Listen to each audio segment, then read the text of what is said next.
मुझे बहुत सौभाग्य है मेरा कि आज इतने दिव्य यज्ञ में मुझे स्वामी जी के आग्रह पर, आमंत्रण पर यहाँ शामिल होने का अवसर मिला। बहुत दिव्य अनुभूति हुई। वहाँ वेद मंत्रों के द्वारा माँ भगवती की पूजा की। मैं खुद माँ भगवती का उपासक हूँ, तो मेरे लिए सौभाग्य की बात थी। मैंने अपने परिवार के लिए, अपने दिल्ली परिवार के लिए, उत्तराखंड परिवार की खुशहाली के लिए, पूरे देश की खुशहाली के लिए माता से आशीर्वाद मांगा, प्रार्थना की माता के चरणों में। और उसके बाद मैं शहर के अलग अलग कुछ क्षेत्रों में जाके आम लोगों के बीच गया। रेस्टोरेंट में, मार्केट में लोगों से मिला, जाके युवाओं से मिला, महिलाओं के ग्रुप में बैठा, जाके बात की, स्टूडेंट्स के बीच गया, बुजुर्गों के बीच गया, प्रोफेशनल्स के बीच गया। ऐसे ही कुछ लोगों से रास्ते में एकदम आम आदमियों से मिला और मैंने उनके बीच एक सवाल रखा। मैंने उनके बीच कहा कि उत्तराखंड के लोगों के सामने आज एक तरफ भारतीय जनता पार्टी है, भारतीय जनता पार्टी की सरकार है और इसमें थोड़े दिन पहले तक त्रिवेंद्र सिंह रावत जी मुख्यमंत्री थे, जिनका निकनेम था जीरो वर्क चीफ मिनिस्टर। उसके बाद तीरथ सिंह जी आए, उनका नाम भी जीरो वर्क चीफ मिनिस्टर ही रह गया, काम नहीं कर पाए। उसके बाद पुष्कर धामी साहब आए हैं। पुष्कर धामी साहब तो खुल के कहते हैं कि भाई ना तो मैं किसी की चोरी रोकूंगा ना रोकने दूंगा। उनका तो स्टेटमेंट है, मैं सुन रहा था कि मैं किसी की चोरी बंद नहीं करूंगा, जो करता है करता रहे। तो उत्तराखंड की जनता के सामने एक तरफ निकम्मे और भ्रष्टाचारी और भ्रष्टाचार को संरक्षण देने वाले नेता हैं, मुख्यमंत्री हैं। दूसरी तरफ एक कट्टर देशभक्त के रूप में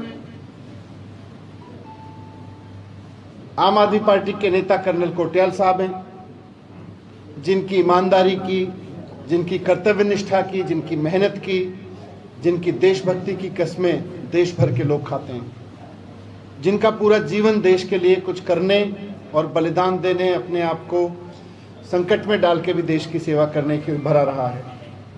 वो देवभूमि के लाल हैं। तो मैंने आज वहाँ पर पूछा लोगों से, जब मैं अलग अलग ग्रुप से मिला तो मैंने पूछा कि उत्तराखंड का मुख्यमंत्री कैसा होना चाहिए? भ्रष्टाचारी या भ्रष्टाचार को संरक्षण देने वाला, या देश की सेवा करने वाला ईमानदार मुख्यमंत्री होना चाहिए, कट्टर देशभक्त होना चाहिए, कर्नल कोटियाल साहब जैसा? तो वहां तो युवाओं ने भी कहा, साहब अगर कर्नल कोटियाल साहब जैसा। बहुत पॉजिटिव रिस्पांस मुझे मिला मेरे सवाल के जवाब में। मेरा सवाल स्पष्ट था कि क्या कर्नल कोटियाल जी जैसा व्यक्ति उत्तराखंड का मुख्यमंत्री होना चाहिए? ये तो मेरी एक छोटी सी यात्रा थी, मैं यज्ञ में शामिल होने आया था, तो इस अवसर का इस्तेमाल मैंने उत्तराखंड के एक शहर में छोटे छोटे समूहों के सामने किया।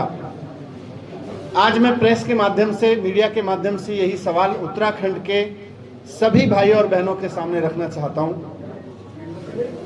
जैसा मैंने कहा, छोटे से समूहों में मैंने जवाब दिया तो बहुत उत्साहजनक था मेरे लिए तो, पर मैं उत्तराखंड के तमाम वोटर्स के सामने, उत्तराखंड के बच्चों के सामने, उत्तराखंड की महिलाओं के, भाइयों के, बहनों के, बुजुर्गों के, सबके सामने आज ये सवाल रखना चाहता हूँ कि क्या कर्नल कोटियाल जी जैसा व्यक्तित्व उत्तराखंड का मुख्यमंत्री होना चाहिए? मैं आज आप सब पत्रकार बंधुओं से भी अनुरोध करूंगा कि मेरे इस सवाल को जनता तक पहुंचाएं, ताकि जनता अपने दिल से इसका जवाब दे सके कि क्या कर्नल कोटियाल जी जैसा व्यक्ति उत्तराखंड का भावी मुख्यमंत्री होना चाहिए। तो यही सवाल रखने में आपके सामने प्रेस कॉन्फ्रेंस में भी आया था। मैंने थोड़े से लोगों से पूछा था, जवाब बहुत पॉजिटिव था।